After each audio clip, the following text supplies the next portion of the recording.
자, 우리가 이 사무엘상의 큰 스토리 가운데 하나가 뭐냐면 이 사울 왕의 이야기입니다. 여러분 분명히 하나님의 선택을 입었어요, 안 입었어요? 예, 특별한 선택과 은총을 입은 자입니다. 자, 하나님께서 그에게 은혜도 주셨고요, 그와 함께 하셔서 전쟁의 대승을 거둔 그러한 경험도 주셨고, 그렇게 하나님께서 세우신 리더십 가운데 백성의 신임도 받았던 그 사울 왕입니다. 그런데 이 사울 왕이 영적으로 사실은 문제가 오고 무너지게 된다 이 말이에요.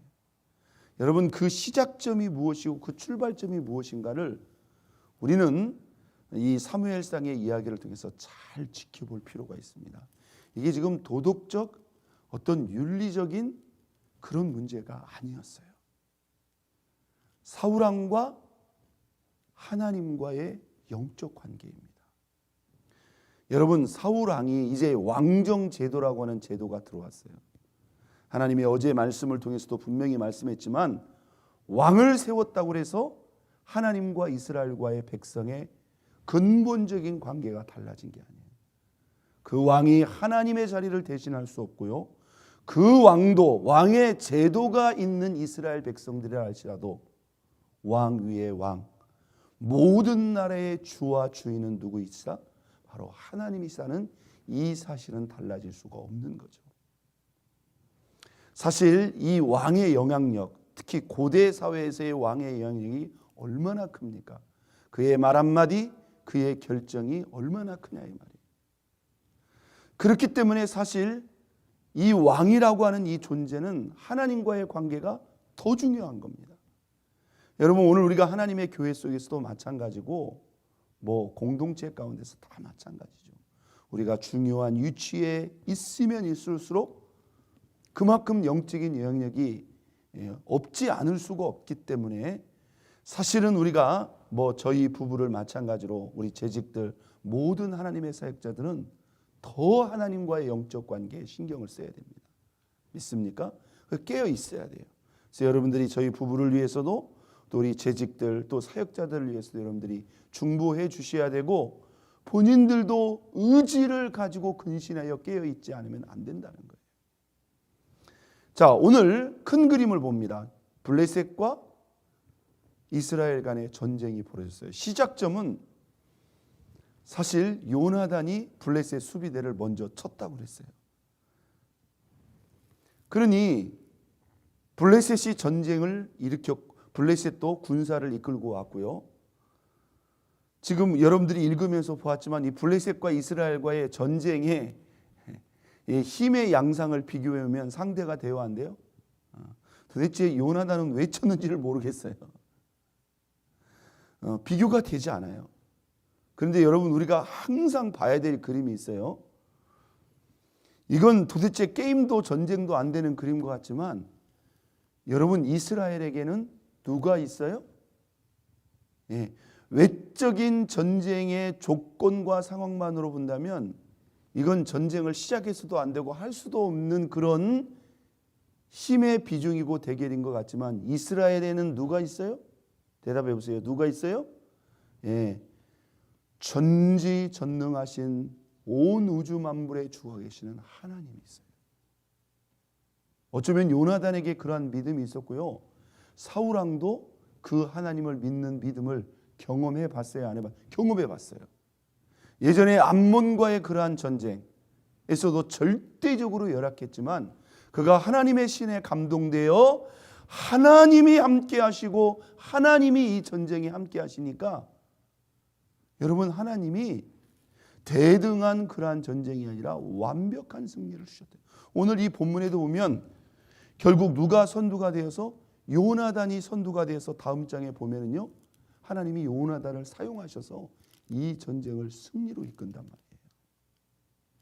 그러니까 여러분 우리가 성경의 이야기가 사실 대부분 그런 배경입니다만은요, 우리는 절대로 외적인 조건 상황을 보면 돼요, 안 돼요? 우리가 진짜 봐야 될 것은 뭘까요? 대답해 보세요. 진짜 물론 하나님의 어떤 은총과 축복 가운데서 하나님이 우리에게 좋은 여건과 조건도 주실 수도 있죠. 그런데 그게 우리 삶의 절대적인 변수가 될 수가 없어요. 여러분, 세상 사람들은 그것을 일반적인 변수라고 생각을 합니다. 그리고 그 변수가 어떤 면에서는 작용을 해요. 그러면 저와 여러분에게 있는 절대적인 변수, 최고의 변수는 무엇일까요? 자격, 조건, 상황이에요? 대답을 해주세요. 저와 여러분에게 있는 절대적인 변수, 최고의 변수는 누구예요? 나와 함께 하신 하나님이에요. 내 뒤에 나와 함께 하시는 하나님의 변수가 내가 가지고 있는, 세상이 가지고 있는 그 세상의 모든 조건과 변수와 상황을 뛰어넘어요, 안 뛰어넘어요? 뛰어넘어 버린다 이거예요. 그렇기 때문에 우리가 하나님과의 영적 관계가 중요해요, 안 중요해요? 중요하다는 거예요. 자, 오늘 이 같은 전쟁이 벌어졌어요. 전쟁이 벌어지고 보니까 오늘 이 본문에 이 블레셋이 어느 정도 강하고 이 이스라엘이 얼마나 열악한가를 지금 대조해 주고 있어요. 자, 평소 때 사울이 가지고 있었던 군사의 수가 나옵니다. 사울에게 2,000명이 있었고 요나단에게 1,000명, 3,000명의 군대가, 나머지는 다 집으로 돌려보냈어요. 그래서 전쟁이 나가지고 지금 전쟁에서 다시 군사들을 소집을 했습니다. 소집을 했는데 블레셋이 데리고 끌고 나온 군사들이 너무나 강력하고 너무나 많은 거예요. 그러니까 이 이스라엘 사람들은요, 이미 사울을 통해서 하나님이 함께 하시고 하나님이 이끄시는, 하나님이 절대 변수가 되는 위대한 승리의 경험이 있음에도 불구하고 그들이 하나님을 보지 않고 눈앞의 현실, 상황, 조건, 이것만을 보는 거예요.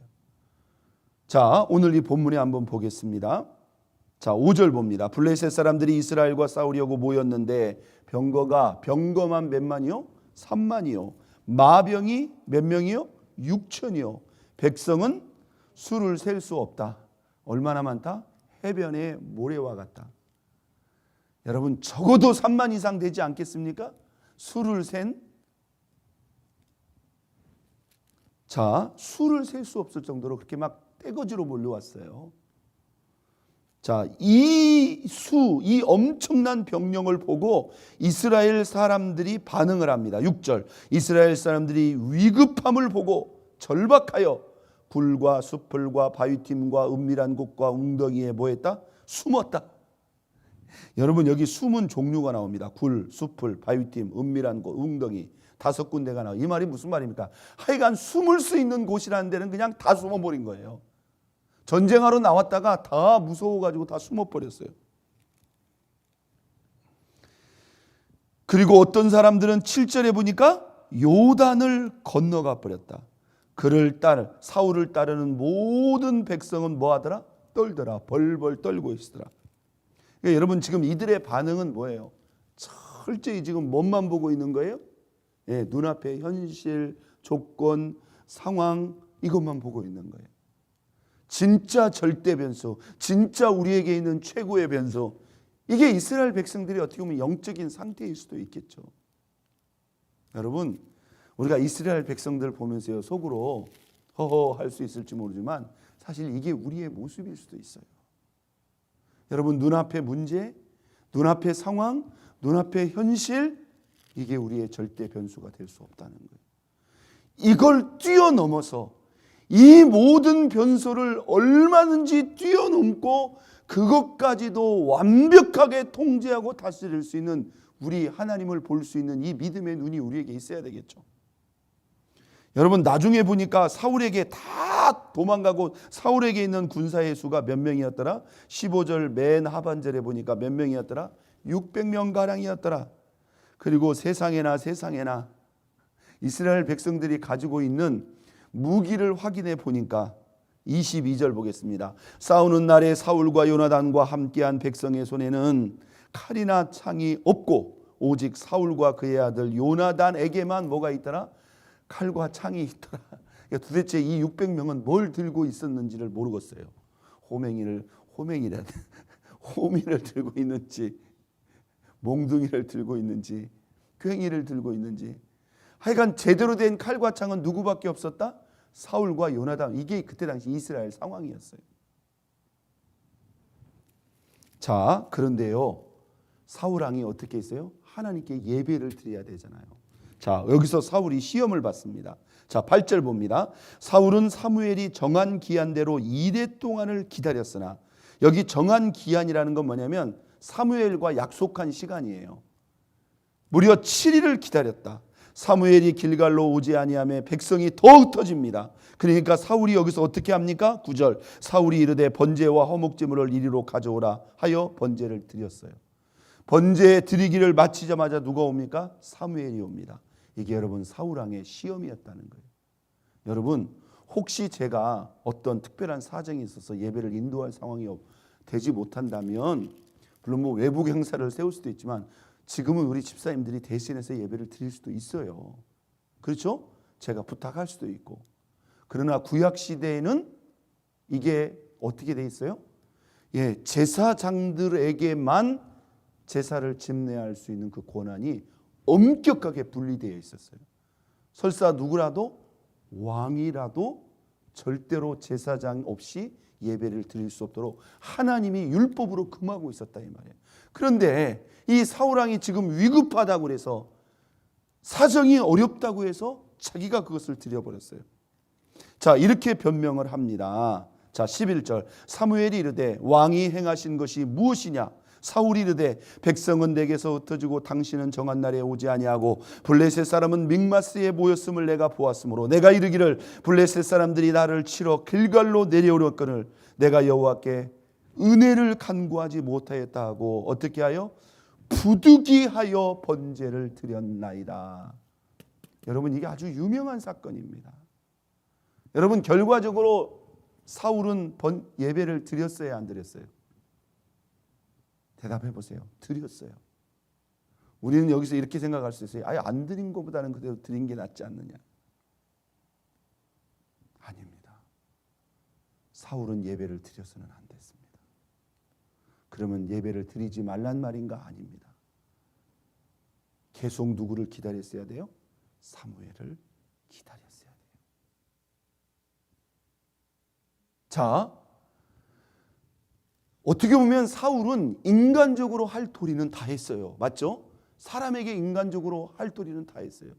그러나 하나님 앞에는 이게 잘못된 거예요. 왜요? 그건 하나님이 금하는 거이기 때문에. 어쩌면 차라리 안 드릴 망정 하나님이 금하는 이 선을 넘어서는 안 된다 이 말이에요. 우리가 오늘 이 사건을 우리의 예배 생활에 잘 적용해 봐야 돼요. 여러분, 우리가 때로 상황이 어렵다고 해서 위급하다고 해서요, 우리가 하나님께 드리는 예배에 대해서 있잖아요, 그 예배를 가볍게 생각하거나 그 예배를 적당히 생각하거나 그냥 예배를 드리는 둥 마는 둥, 여러분 이게 있잖아요, 우리는 그냥 아무것도 아닌 것 같죠? 하나님은 이것을 하나님과 우리와의 영적 관계로 인식한다는 거예요. 여러분, 편안할 때 그냥 내가 내 의지로 편안할 때 예배 드리는 건 다 드릴 수 있습니다. 예를 들어서 여러분 이렇게 한번 생각해 봅시다. 내가 예배를 드릴 수 없을 만큼 내 마음이 힘들고 참담할 때, 여러분 예배 드리기 쉬워요, 어려워요? 어렵죠. 그러나 그런 상황 속에서도 뭐예요? 오히려 내가 참담하기 때문에, 힘들기 때문에 하나님의 도움과 은혜가 더 필요한 거 아닙니까? 사실 하나님이 잘못한 것도 아니에요. 내가 이 일로 저 일로 또는 누구 때문에 내 마음이 힘들고 어려울 수도 있어요. 하나님이 잘못한 거 아니에요. 그래도 예배 드려야 돼요, 안 드려야 돼요? 드려야 된다는 거예요. 또는 바쁘고 힘들다고 해서, 바쁘고 힘들기 때문에 예배를 우리가 드리고 안 드리고 이렇게 할 수 있는 부분이 아니라는 거예요. 한번 땄습니다. 어떤 상황에서도, 어떤 위급한 상황에서도 예배를 예배답게 드릴 수 있는가? 여러분 이거 꼭 기억하셔야 됩니다. 어떤 상황에서도 내가 예배 드릴 수 있는 마음도 아니고 상황도 아니고, 여러분 예배 드릴 마음이 어디가 있고 예배 드릴 상황이 어디 따로 있습니까? 아니라는 거예요. 예배는 이 모든 것을 초월할 수 있어야 됩니다. 믿으시면 아멘. 예배 드릴 마음, 예배 드릴 조건, 예배 드릴 상황이 따로 있는 거예요. 진짜 예배는요, 그 마음도 그 상황도 조건도 다 뛰어넘을 수 있어야 돼요. 믿습니까?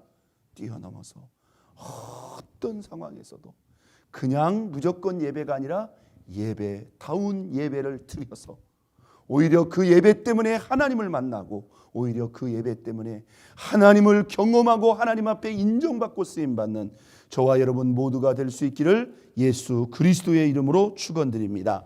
우리 이 시간 다 같이 주여 세 번 부르고 통성합심 기도합니다. 하나님, 내가 오늘과 같은